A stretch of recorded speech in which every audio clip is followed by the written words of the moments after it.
Hey everyone, thanks for Learn to Play Games. My name is Lance, and today I'm looking at a brand new game on Kickstarter called Asator. This is the first game from Asator Games. It is a two-player game that takes roughly an hour to 2 hours to play, and is a competitive head-to-head battle game where players are going to control epic Viking armies clashing in battle to try to defeat each other's leaders. And each army is going to have 3 different leaders, a wizard, a master, and a chieftain. And the first player that is able to eliminate all 3 leaders of the opponent's army will be the winner of the game. So in this video, I'm going to show you the main features of the game and a sample turn to help you decide on whether or not this is one you want to back on Kickstarter. If you'd like to see the game in action, I also did a playthrough video where I play through the game to give you a good idea how it works. That little video will have a link up in the top corner if you want to check that one out as well. As always, if you find these videos helpful, if you like what I do, please consider that like button, subscribing to my channel. So these ways you can support channels like mine so we can continue to grow and produce this content. If you want to stay tuned in all my videos, just consider that bell so you get notifications anytime I release new stuff. So let's head to the table and we'll see how this one plays. Before getting into the game, the one other thing I do want to mention is that all the materials you see here are prototype materials and are subject to change. It'll look a lot better than the final production copy of it. With that out of the way, let's go ahead and take a look at the features of the game. So first, let's start by taking a look at the 3 leaders that are going to lead your army. The leader among leaders is the chieftain, and he has a plethora of different options to him. He will start the game with a spear. Once that breaks, he will switch over to his twin axes, and he also has access to a bow. So until he gets into melee combat, you can shoot with him as well. Then we have the master, who is the most deadly unit in the game, dishing out 12 points of damage with his axe. Finally, we have the wizard, and he has access to a number of spells as well as his magical blast, and I'm going to cover that more in just a second.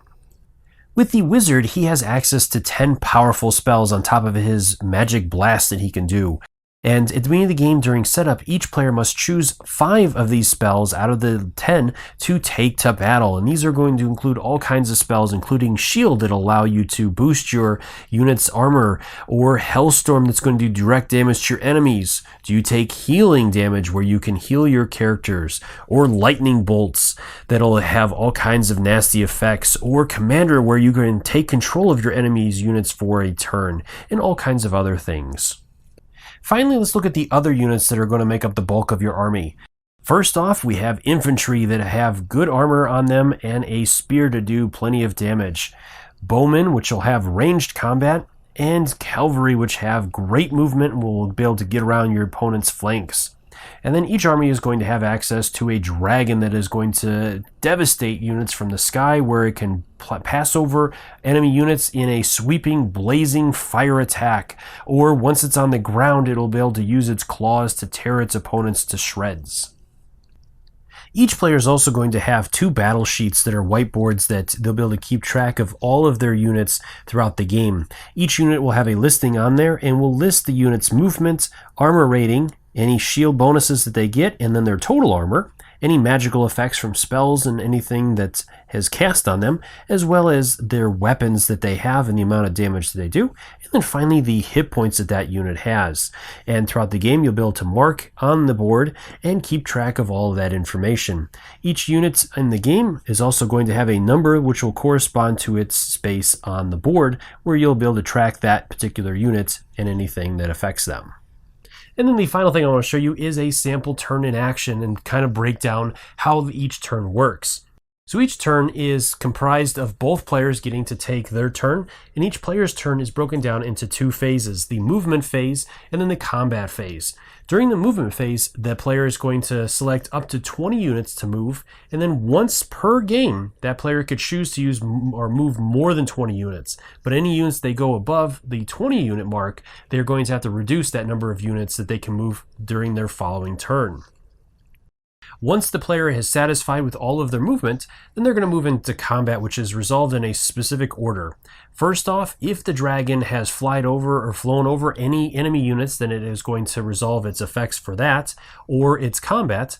Next, you will handle your wizard, resolving his arcane blast, or if you choose to cast a spell, which you can only do 1 spell per turn. If you choose to do that, then you'll resolve the effects of that, and each spell is used regardless of if you're successful or not successful, so choose when to use your spells carefully. From there, then it'll move into the main body of your combat. Any unit that shares the same space as another unit will resolve its melee combat, and it'll be up to the active player to choose the order which that is resolved. Any leaders that are attacked or for melee combat, such as the chieftain or the master, if they survive that combat, will get to retaliate. So if you attack your opponent's leaders or your opponent's master or chief, they get to retaliate against you. And likewise, if they attack you, you can retaliate against them. Other than that, your other troops, again, will work the same way, where you will resolve their combat. Now, those troops will not get retaliation against those, but you can resolve those in any order you want, resolving any melee or any archer bowman that you have, firing those arrows, which is definitely a big thing. So with that, let's go ahead and start a turn to show you how this works. So I'm going to go ahead and head over to this player. So again, that player is going to select up to 20 units to move. So let's go ahead and let's move our horsemen into flanking positions to get them into good positions to maybe get around the back of the army and go after some archers or something. And then, whoop, we got one more here. I'm going to move him, so that's 8. I'm going to move these guys forward. They can move 5 spaces each. That's 12. We'll move these forward for 16.